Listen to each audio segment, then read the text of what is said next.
Everybody. This is Bonnie Vandermeulen, Training Coordinator for Wisconsin Facets. On behalf of our entire Wisconsin Facets staff, I'd like to thank you for joining us today. Our webinar today is entitled Teleservice, How Parents Can Support Students During COVID-19. Our presenters today are Andrea Bertoni and Tim Pierenbohm. Andrea is an educational consultant at the Department of Public Instruction. Her work supports students who have significant difficulty accessing, engaging, and/or making progress in general educational environments due to communication difficulties. She has a passion for supporting staff in creating and implementing goals that are functional and that can be supported in general educational environments. She worked for 18 years as both a speech-language pathologist and later as a program support teacher in the public school setting across all school levels in a large school district. Andrea has a particular interest in working with students using cultural responsive practices and is passionate about working with students with autism and students with significant disabilities. Andrea also is on the board of the State Education Agency's Communication Disabilities Council. Tim earned his BA in psychology with an emphasis in child and youth care from UW-La Crosse and an MS in school psychology from UW-Stout. Prior to joining the DPI in August of 2019, Tim has had the privilege of serving children, families, and communities in a wide variety of roles, locations, and settings. During his 16-year career, he has served as a school psychologist, an autism specialist, and director of special education and pupil services. He has experience working with children aged 3 through 21 in a variety of public school service models in urban, rural, and suburban school districts. It is my great pleasure today to introduce to you Tim and Andrea. Hello and welcome. Today, we're going to talk with you about teleservice, how parents can support students during COVID-19. We have 3 learning outcomes for you today, and we hope that we achieve our goals in talking with you today. We hope that you all will be able to identify virtual learning, define virtual learning, teleservice, and distinguish the difference between the two. There's a lot of terms floating out there right now when we're talking about learning during COVID. We also hope that you all will gain some understanding in how teleservice may be documented in IEP. I'm sure you've had some familiarity with that too over the past year. And thirdly, we hope that participants will identify ways that families can be involved in supporting teleservice. And we'd like to hear about any successes that you are having in supporting students when they're learning in a different way.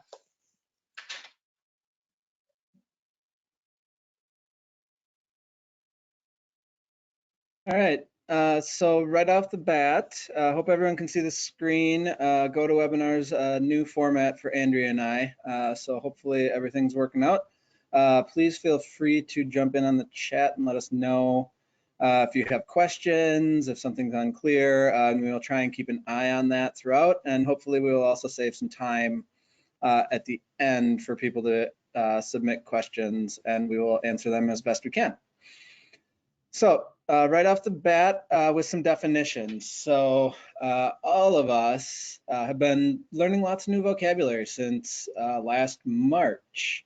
So there's a few definitions that we're going to go over that you see on your screen there. Online learning, when we refer to online learning or virtual learning, what we're talking about there is instruction that's taking place over the internet, and that can be either synchronous or asynchronous. So synchronous being live, in person, interactive, or in real time, such as what we're doing right now.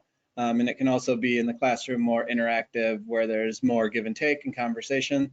Online or virtual learning can also be asynchronous, or that's the kind of work where you might be viewing a video recording or doing work on a digital device that you're not working directly with another individual. So that would be asynchronous.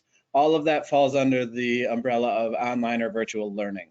You might also hear terms like cyber learning, e-learning, distance learning. There's lots of terms that that mean pretty much the same thing under that umbrella of virtual learning. We tend to refer to virtual learning for the most part.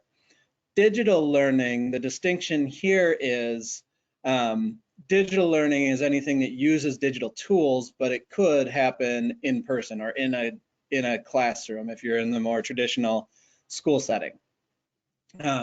It's important as parents to whether your children's school is in person or virtual right now or hybrid. What's important to know is how much and what kind of digital learning is going on in the classroom, because as we'll get into a little bit today as we continue our discussion is students are reacting in different ways to this sort of new way of learning. Some students are doing very well, some are struggling a bit more. So it is important to know that even if your school is in person, what sort of digital tools are being used, what sort of digital learning is going on, so that you're able to support your student in that. In terms of teleservice, this will be our main focus today. So right now, virtual learning, online learning, or distance learning might be necessary for the health and safety of the school staff, for your children, for others. But teleservice, we're starting to see certainly has some potential benefits in the future, post-pandemic. So we can envision a future where teleservice might continue because one, it can be an efficient way for a practitioner to provide services, whether that's counseling or speech language services or school psychology. Where you might see teleservices occurring within the same building, or if a practitioner is in, say, the high school building and your child that they're working with is in the elementary building, because as practitioners get better at teleservice and students get used to it, the digital world is a world that our kids live in and know really well, and some might be more comfortable in that situation. So teleservice is going to be our main focus today. The key to teleservice, if you're looking at the definition, is that part that talks about linking the practitioner, the student, the parent, and others. It's the only way this works, is to collaborate and know what's working, what's not, how to engage students, what kind of progress is being made, how do we do assessments. There's lots of things to consider, and collaborating with the individuals who are working with students is the only way that teleservice can work efficiently and effectively. So we'd like to pause right here. Hopefully this works. We suspect there are a fair amount of parents, but if there are also school staff, if you could go ahead and take a minute to enter into the chat whether or not your child, or if you're a practitioner, if you're providing teleservice, enter a word or phrase that might reflect something that's going well with teleservice. And we'll see if we get anything in the chat.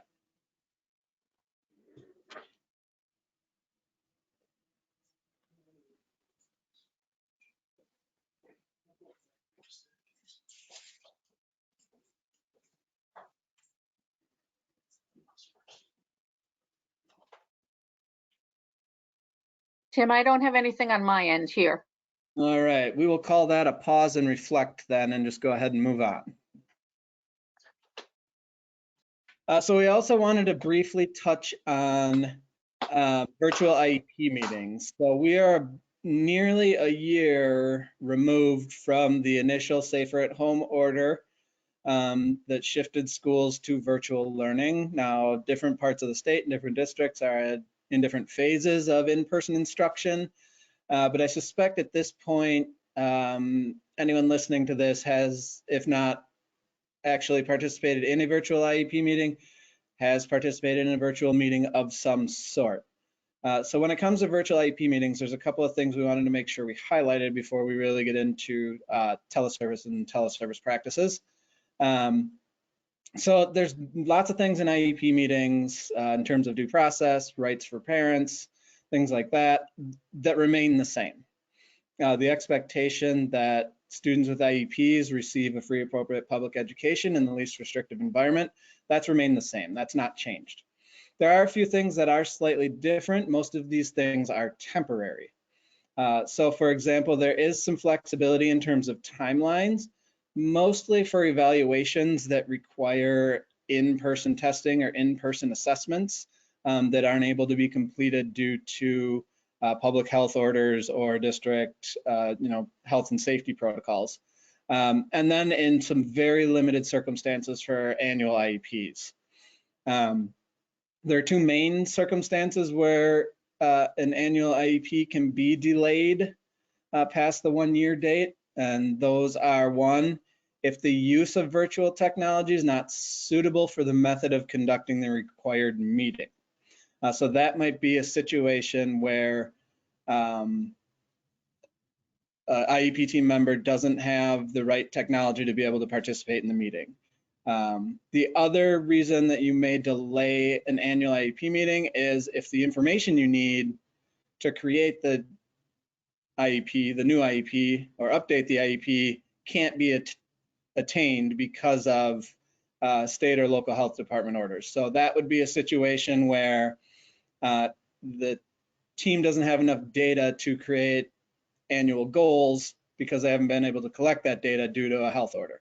Those are the only two reasons to delay an annual IEP meeting. So we wanted you to be aware of that. Knowing whether or not virtual meetings work for you is certainly something to keep in mind as a parent. If you've participated in a virtual IEP meeting and you thought, hey, this was great, it's way more efficient, it was easier on my schedule, I was able to participate, my voice was heard, I understand what's in my child's IEP, there's really no reason not to continue on with that sort of format moving forward when you are able to meet in person.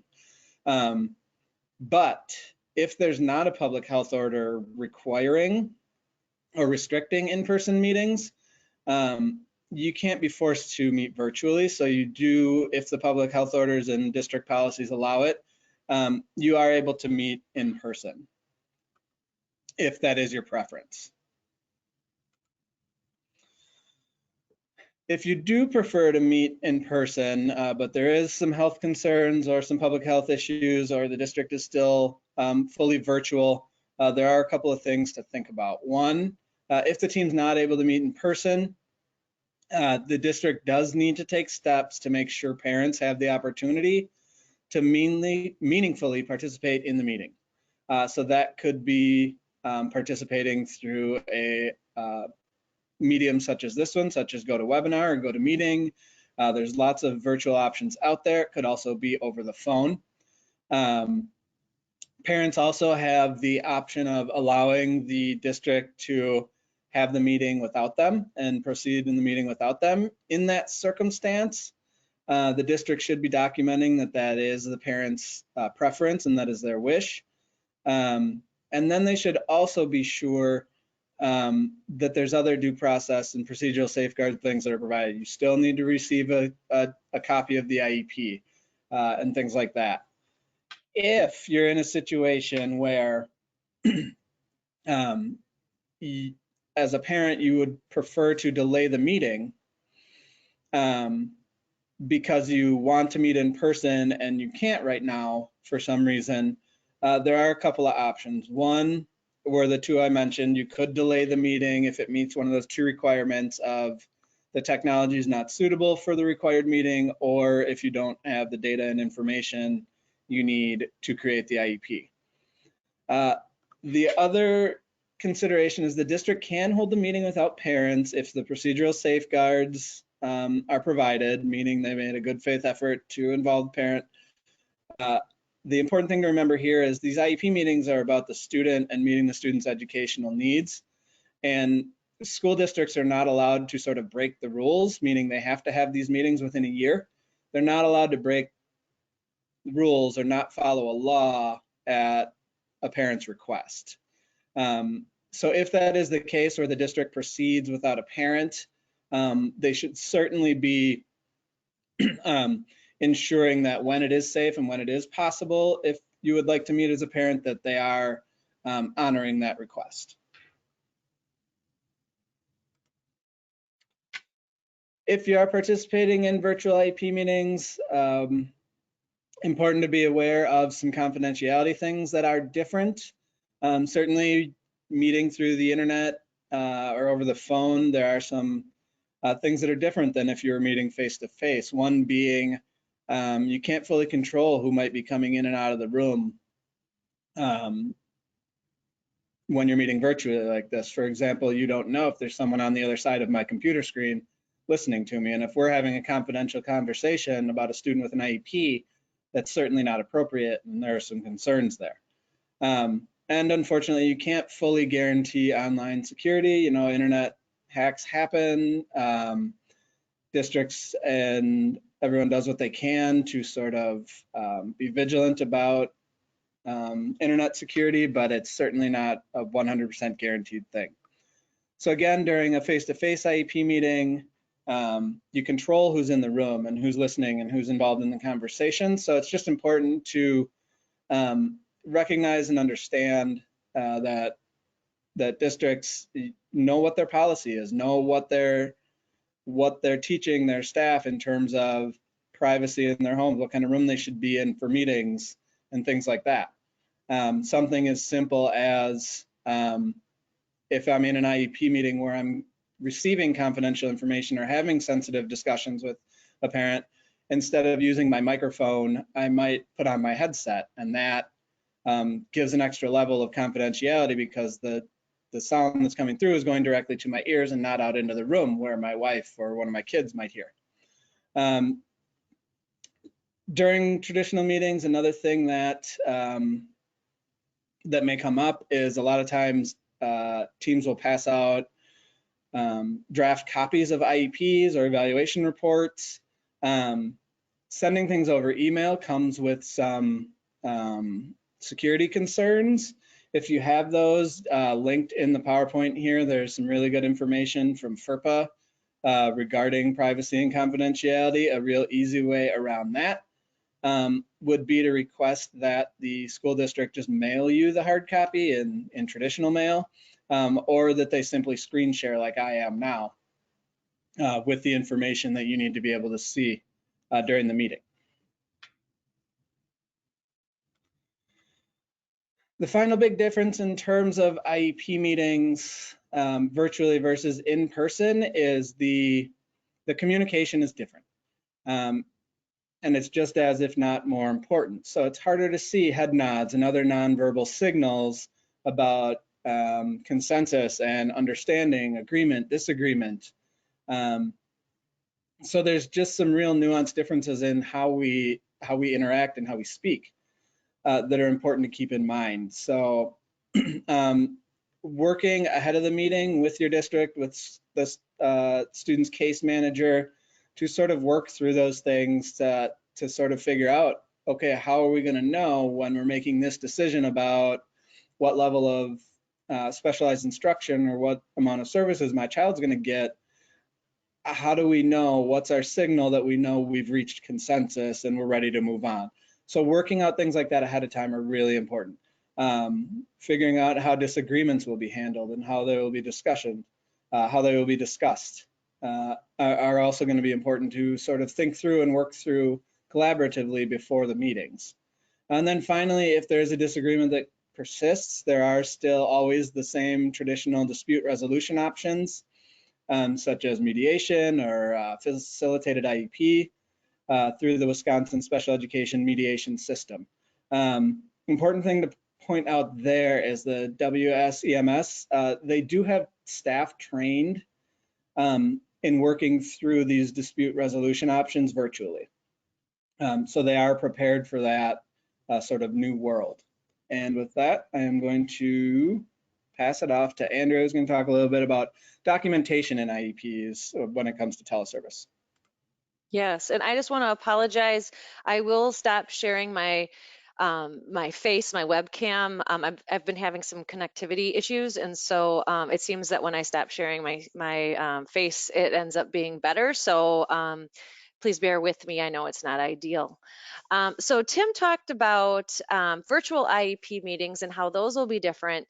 What we also want to talk about, and as I'm sure you've noticed in IEP meetings that you've been having, is that we may need to change how it is we're documenting. We need to change the documentation in the IEP because what we're doing might be different, right? We might be writing some contingency plans. We absolutely will be reviewing student needs and goals, which we are usually doing, but in light of the circumstances now, students who are engaging in virtual learning may have different needs, may need different goals. And we'll talk about that a little bit.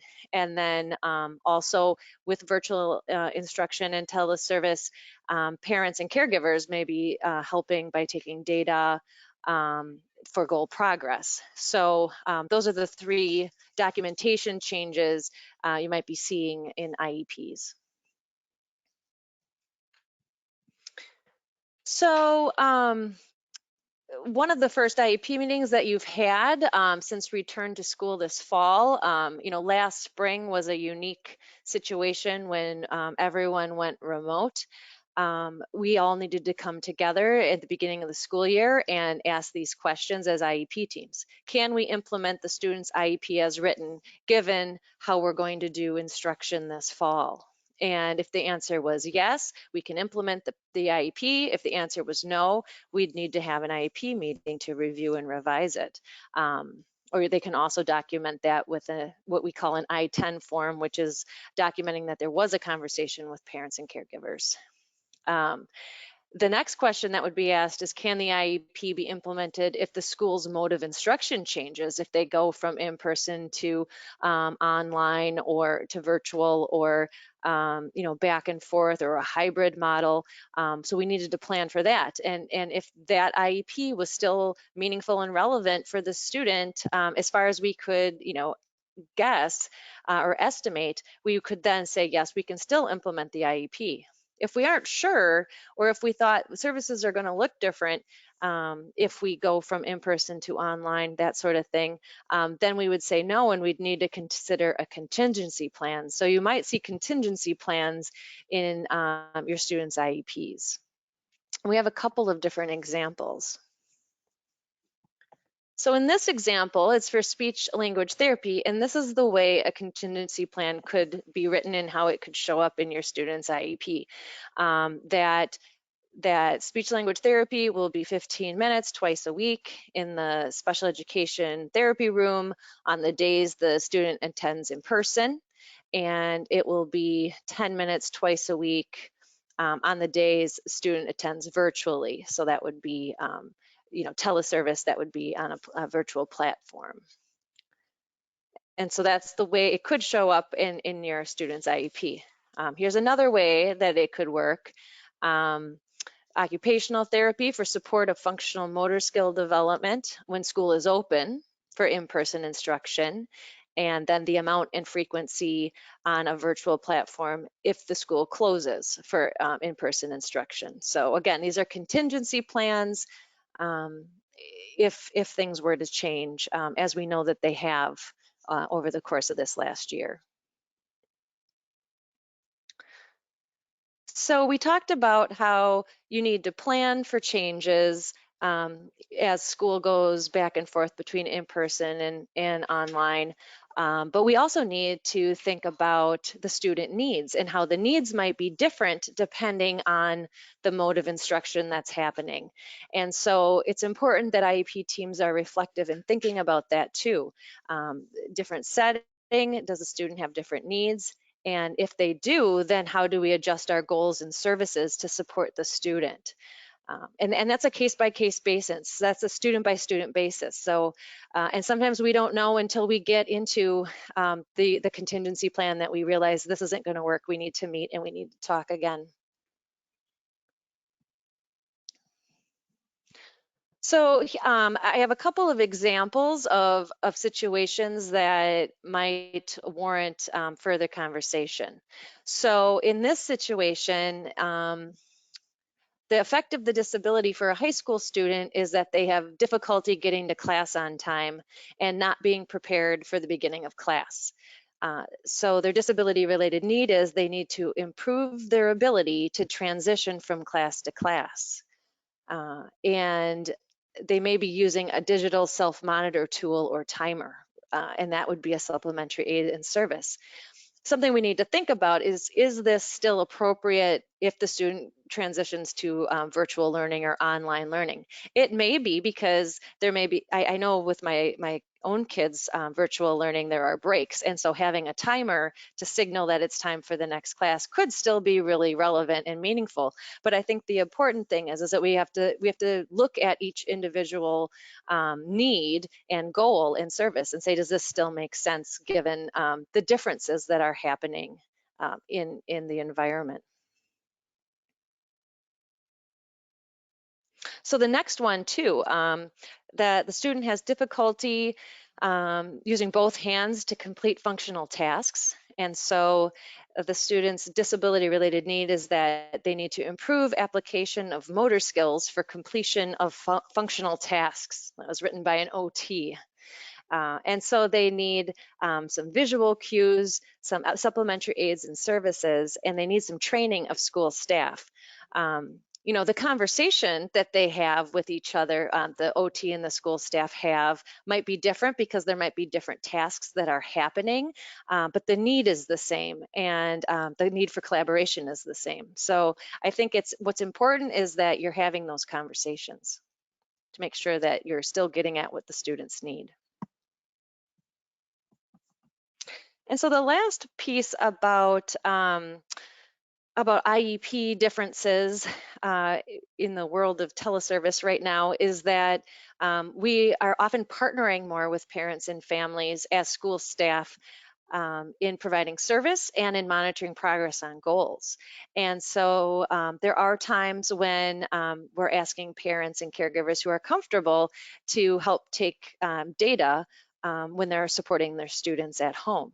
And that absolutely should include a training component, right?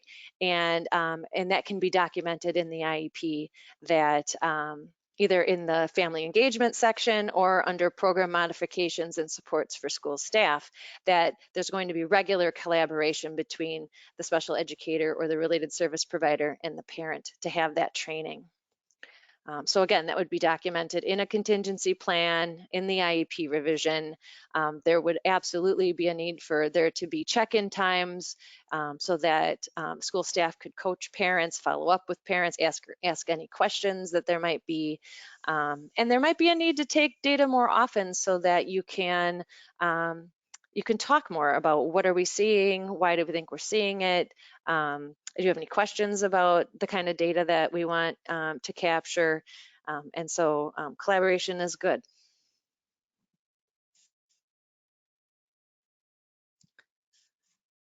So at this time, we thought we would pause and reflect. How has your student's IEP been revised to account for different learning environments, if anyone is willing to share? And we also were wondering, has anyone been asked to support data collection if your student is engaging on virtual online learning?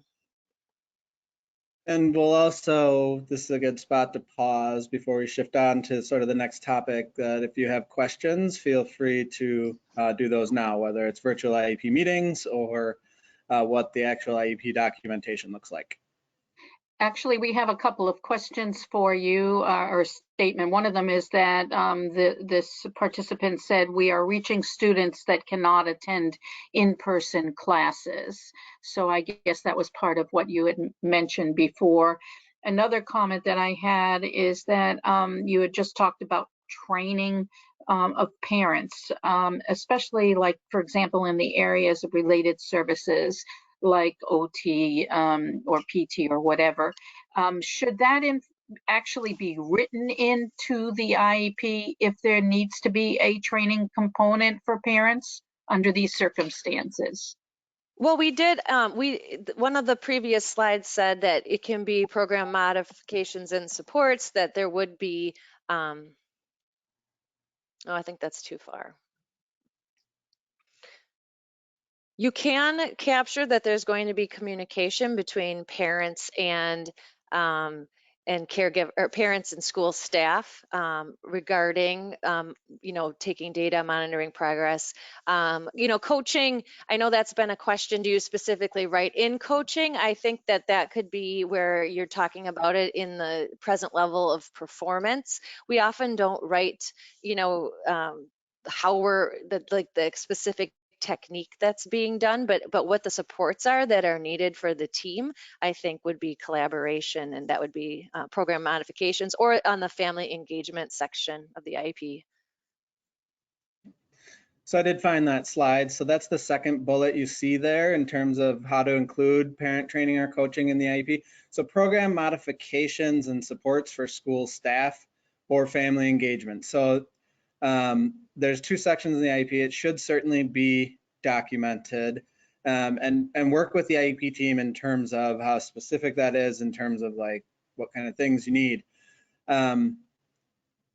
So that's all I would add to that. And then in terms of the comment about students enjoying the digital, I totally agree. Andrea and I are starting to do some work on what could and should teleservice look like beyond COVID, because I mentioned at the beginning, kids live with their faces in screens these days. I finally gave in my own home and bought some video games to play with my 5-year-old as a way to connect with them, because that's the world they enjoy and that's the world kids tend to live in these days. So there's certainly going to be situations where students are thriving. Related service providers have figured out how to connect with kids digitally. And those sort of things could and should continue. If you're seeing growth and you're seeing progress and you're seeing engagement, there's no reason those things should stop when you return back to in-person schooling. And I guess this is a follow-up to some of the comments that you made before, and that's the fact that in the past, multiple jobs that have been available to people have not wanted to include individuals with disabilities. But now with this new virtual world, we're finding that people with disabilities can participate as others in the virtual environments. And so maybe as part of their transition training, some of that can be included in their transition plans, their post-transition plans. And what is your belief about that? Yeah, so that again is, transition planning, something that has to happen for any student with an IEP once they turn 14. And it covers things like post-secondary readiness. And I think things like, I think prior to the pandemic, things like, typing skills and basic digital skills were maybe included in a lot of those plans. But I think, yes, you're right. Now we're seeing students who, for whatever reason, whether it's social skill differences or social anxiety concerns, things like that, or they're just an introvert and prefer to be on their own, that this digital world works well for them, and we're seeing certain kids thrive. So I would agree that certainly that should be part of the transition plan, and even extending that down. Every IEP, the student's strengths and interests should be prominent in the goals and the services and the planning to capitalize on their strengths and interests. So yeah, I think definitely if there's, a silver lining that comes out of a pandemic, recognizing new valuable skills that students with IEPs have might be one of those silver linings. Okay, that's all I have from my end here.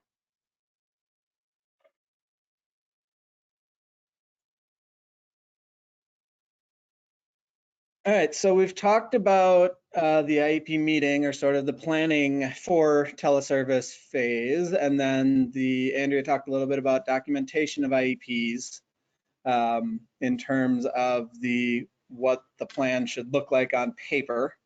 Next, we're going to get into what teleservice really can look like in practice. I've already touched a little bit on privacy and confidentiality. Again, there are some differences in virtual or hybrid schools, districts that are in those models versus fully in person. But as a parent, ways that you can engage, and you're probably already having been discovering some of these things, but make sure you're familiar with the technology that your students are using. My 5-year-old started virtual kindergarten in September, and he quickly learned their platforms and their systems faster than I did, and I had to catch up to the point where he was getting frustrated with me when I was too slow in getting things ready for him for his classes and for his participation and for his activities. So be familiar with what they're using. Almost every school district is going to have additional resources, people available to answer questions. I know in my district, our school's librarian is sort of the point person on those kind of technical things and learning the technology and platforms.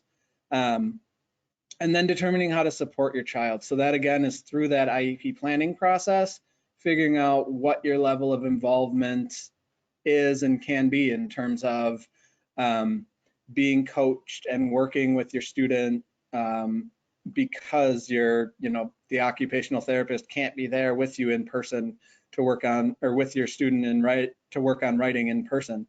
That there might be some more things that you can support your child in doing.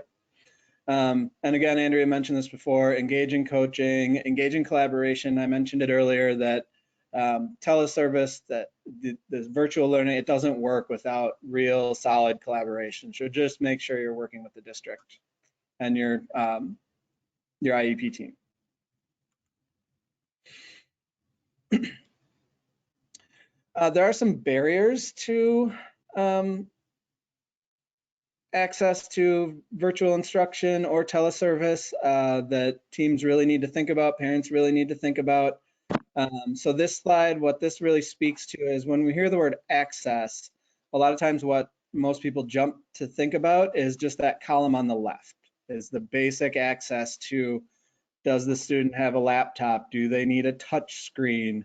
Do they have internet access in their home? Do they have good enough internet access in their home so that their video works and that the sound comes through fine?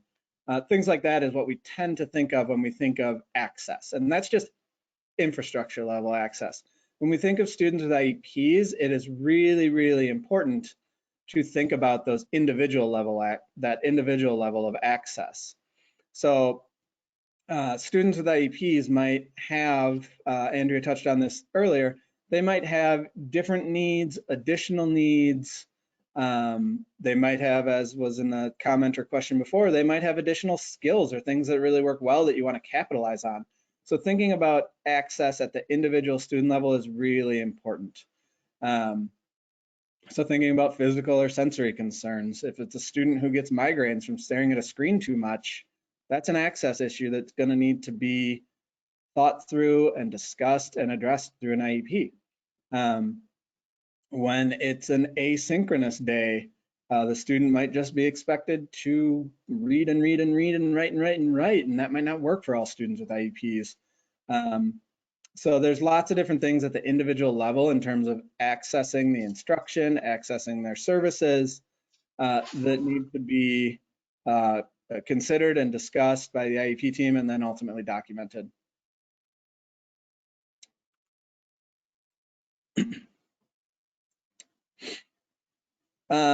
Another thing when it comes to engagement, and again, the comment touched on this, is we're learning new things about our students. We're learning new things about ourselves as educators in terms of what works well for us and what we can do well and how new ways we can engage students.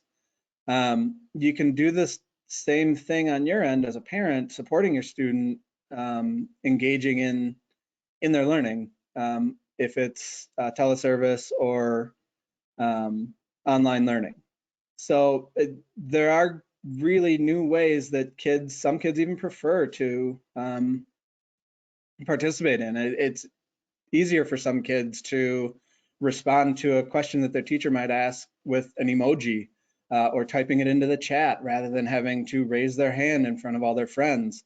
In a classroom, if you have a student who has some anxiety or some confidence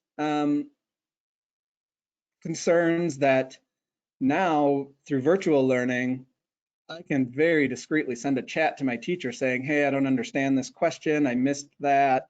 Can you help me with this? And that takes away the sort of peer pressure of not wanting to get something wrong in front of classmates, or some of those other concerns that they might have that are different. I would encourage you as parents to have your student keep their camera on if possible. Now, I say that with a couple of caveats, because there are some privacy concerns and some confidentiality concerns that you may have in your home. But as best you can, it really does help engagement if the teacher, the related service provider can see your student, can see their facial expressions, can see if they're lost, can see if they're disengaged. And again, that's with the caveat that there are some very legitimate reasons why the camera might need to be off in certain circumstances. And if that's the case, certainly just work with the IEP team to determine that.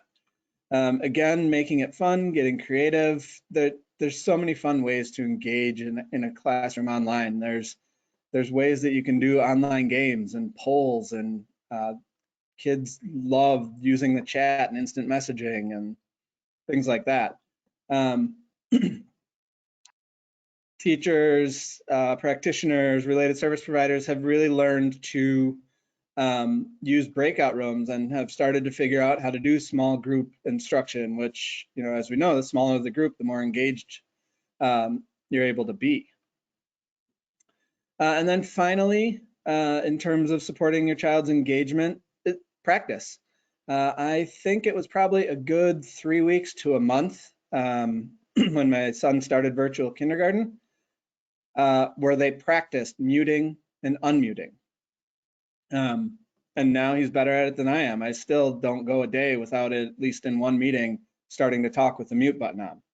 So there are skills that they need to practice, and then there's responsibilities that come with virtual learning as well. And that is, you're not playing games online while you're supposed to be engaged in instruction. Thinking about helping students learn the responsibility of online conversations. So learning that if they send something in chat to a friend and it's not nice, that once it's in writing, it's there and it's there forever, and people can screenshot and things like that. So there's routines and expectations and rules that are different, and they're important. The only way you learn those things is to practice them. And then we've already touched on considering new needs. So there might be new needs that your student might have. I might prefer chat, but if I have some, say, fine motor issues, I might not be able to chat or type as quickly as some of my peers and some of my classmates. So there might be new additional needs that come with virtual learning or teleservice. So this is a little shout out or plug for a CARES Act project. We, due to the pandemic, we were able to receive, as the Department of Public Instruction, a grant to provide more support in the area of assistive technology. And it's a community of practice, and parents are welcome. And so I just wanted to give a shout out to this and provide a little bit of information for you. The meetings are always on Tuesdays from 4 to 5:30. I believe they're once or twice a month. They're not every week, but they have different topics.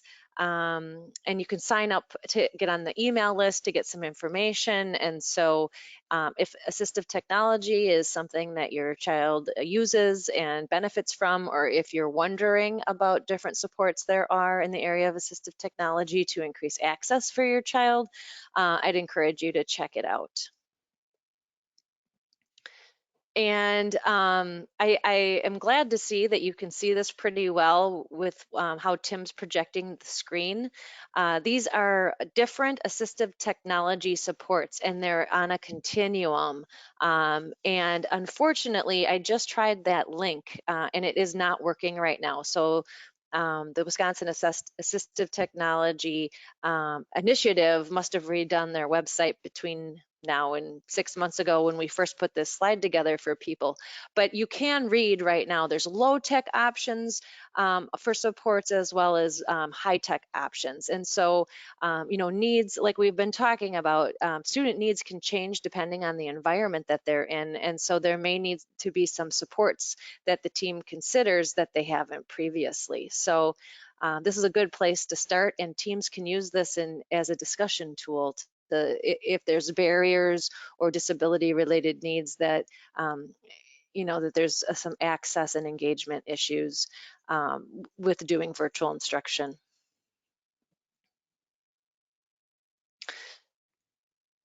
And so, we talked about coaching, we talked about collaboration where the school staff and parents or caregivers come together. And, this is an absolute, and as we were rolling things out late last spring, early this fall, I think that this was something people realized, in retrospect, that having a training session or having regular sessions with parents to orient to the technology, to demonstrate techniques or strategies.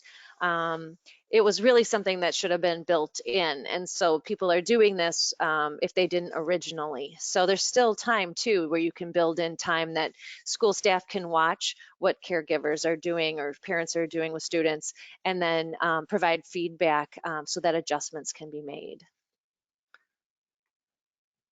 I'm going to just briefly talk about a couple of evidence-based interventions that are beneficial to use during COVID, always, but now especially during COVID. One is coaching, like we've discussed, and then the other is something called goal-directed training.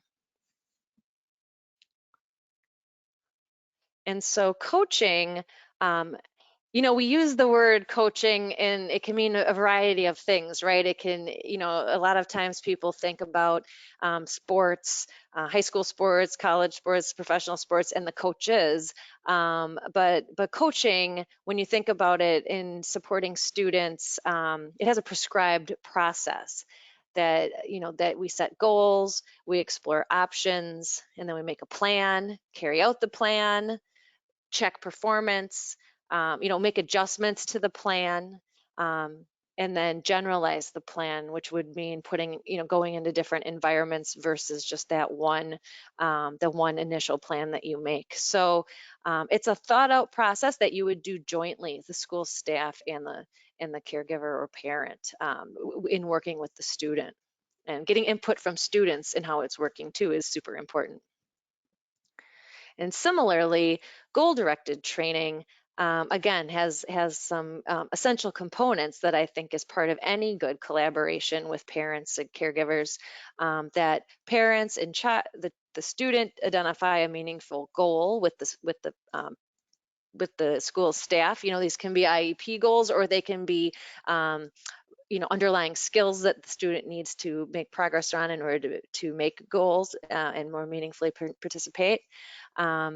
There's a task analysis. So what are some limiting factors in the environment, in the task? What are some difficulties for the child? And then you provide that plan, right? There's a daily practice. The child and the parent are active problem solvers, make adjustments and adaptations to the task and the environment as needed. Having that weekly check-in with the therapist to get feedback, to make adjustments, to maintain motivation. I really think that's important.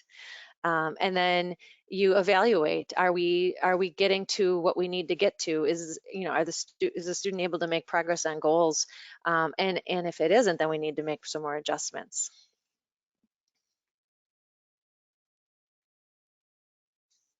We have a question in that area. Would you mind taking it at this time? Sure.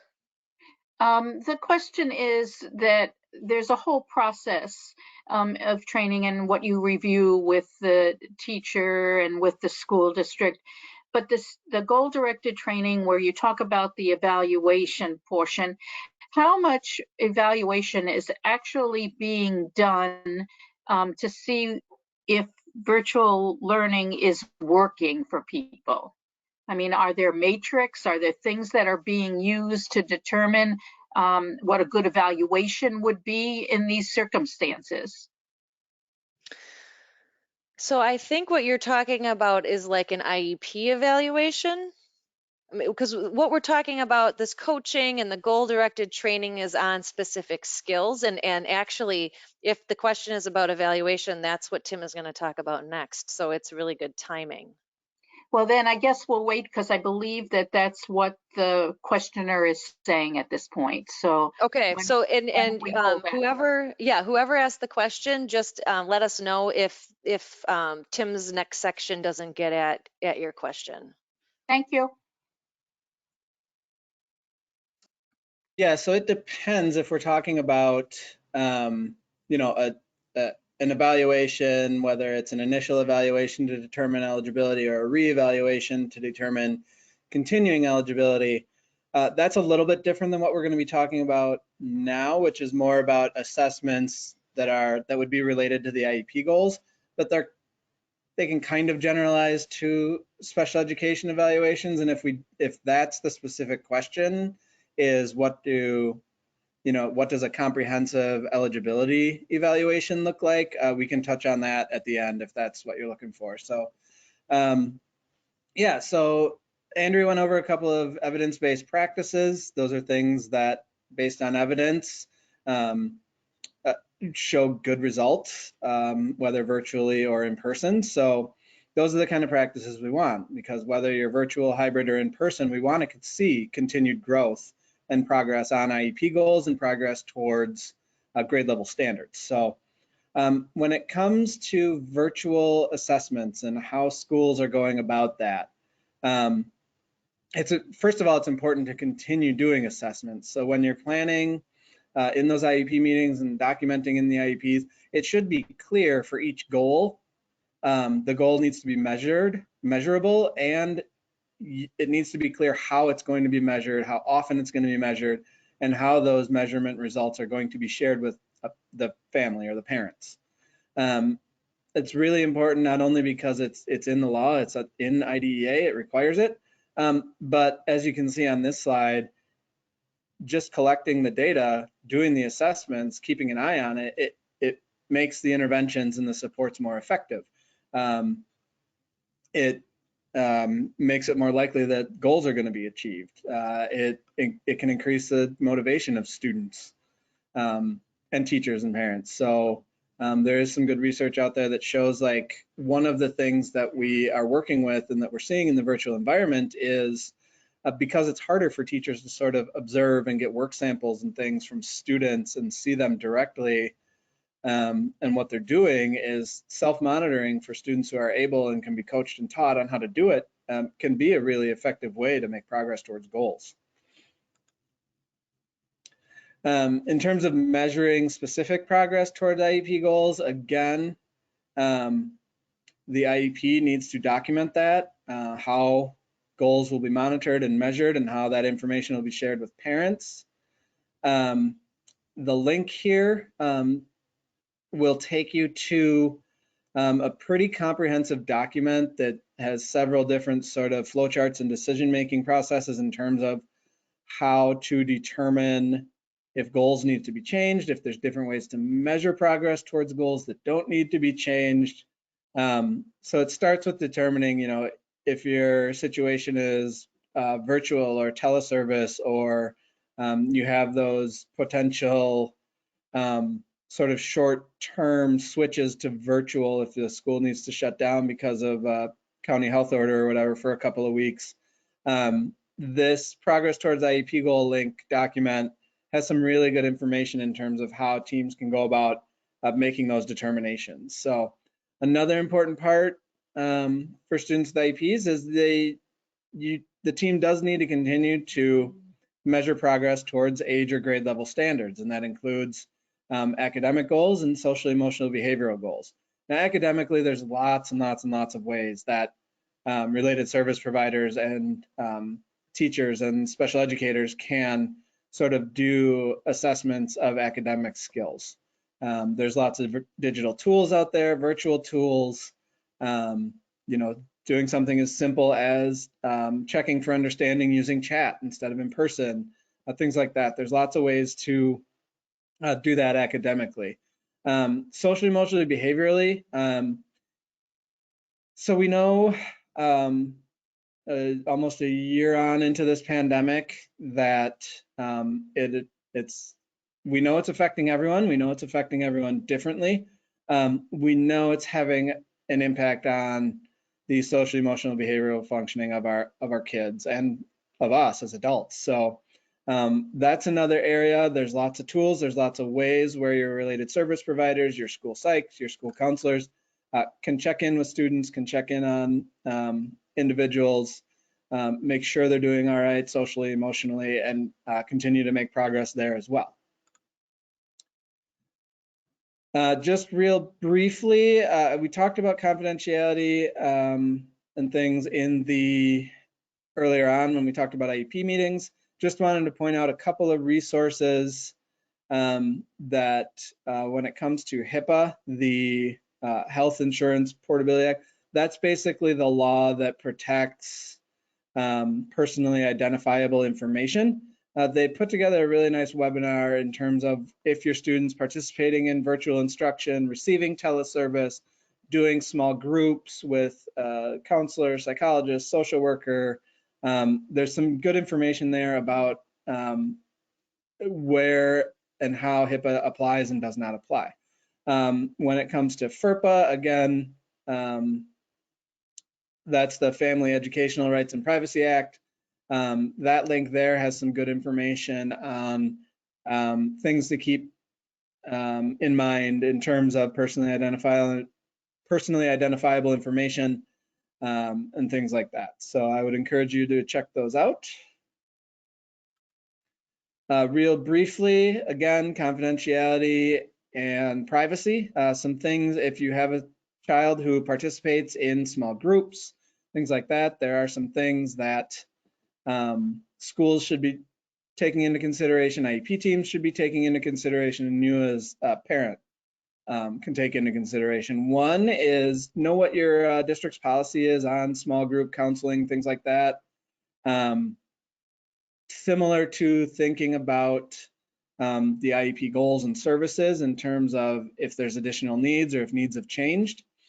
Think about the educational relevance of groups. So if you have a younger student who participated in a social skills group in person, but the skills they were working on may not be appropriate to work on virtually, that may be something that you want to reconsider if the privacy and confidentiality concerns outweigh the benefits of a goal like that.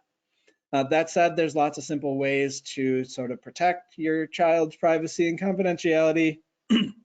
It's not something to overly worry about. There's simple precautions. Make sure your student can find a quiet space, away from noise, away from other family members. As I am right now, have them sit with their back to the wall. That way you don't have other classmates of your student looking into your home and looking into your kitchen, seeing a younger sibling running around without any clothes on, which has happened to me. Things like that. Making sure your student and the group understands they know they should really only be using first names, and just really set the clear expectation that those things should not be recorded. Those kind of meetings that they shouldn't be recorded. Andrea, next slide. You I think are in at the interest of 12:58. time. Yep, I was thinking that we would skip this and just go to the optimistic closure given the time and if there's a question or two. Sure thing. Any questions at this point, Donnie? We'll pause there first.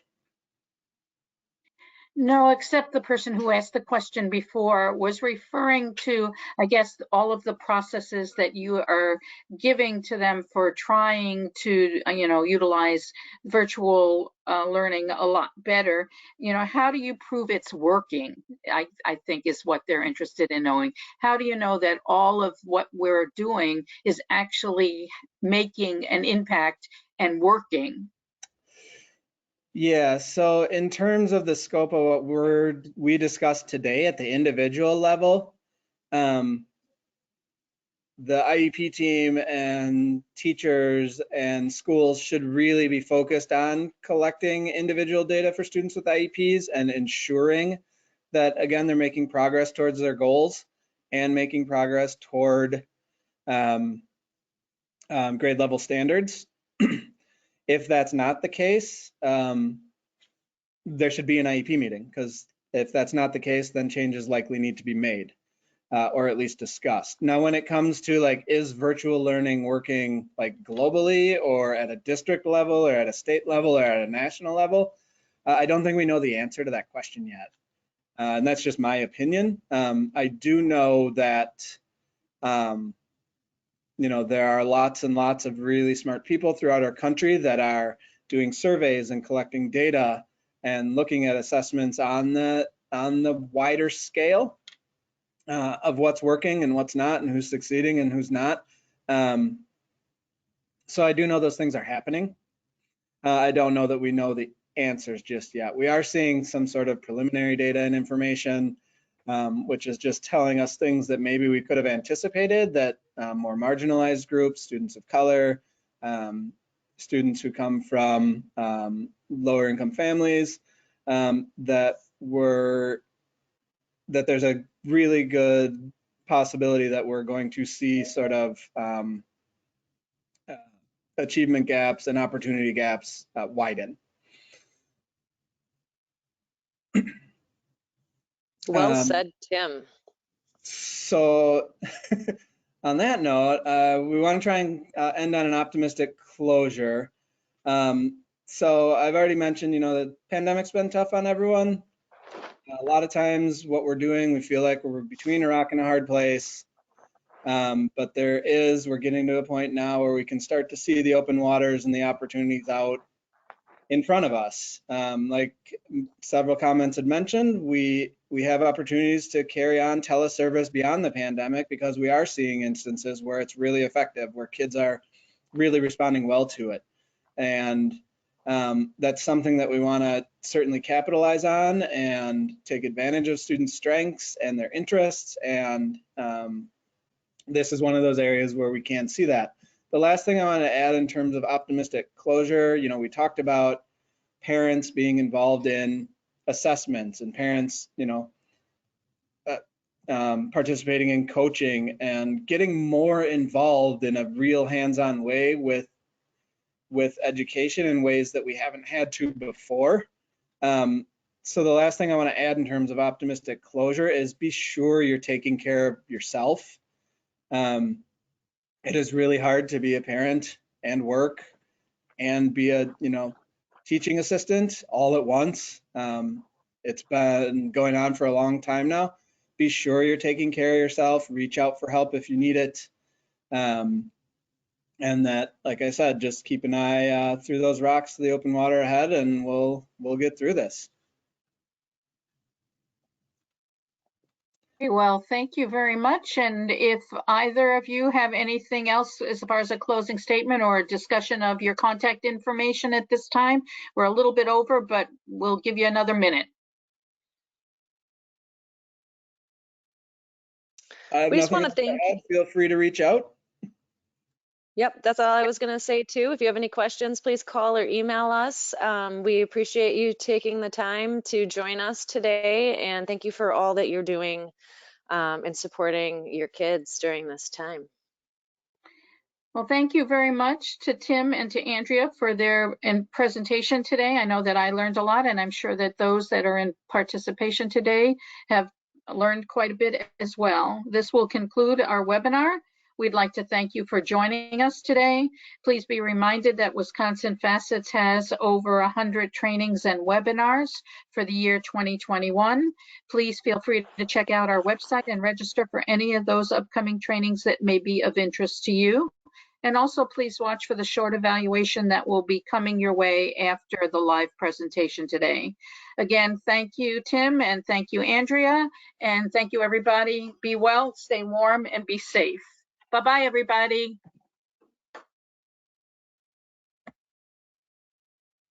Thank you, Tim. Thank you, Andrea.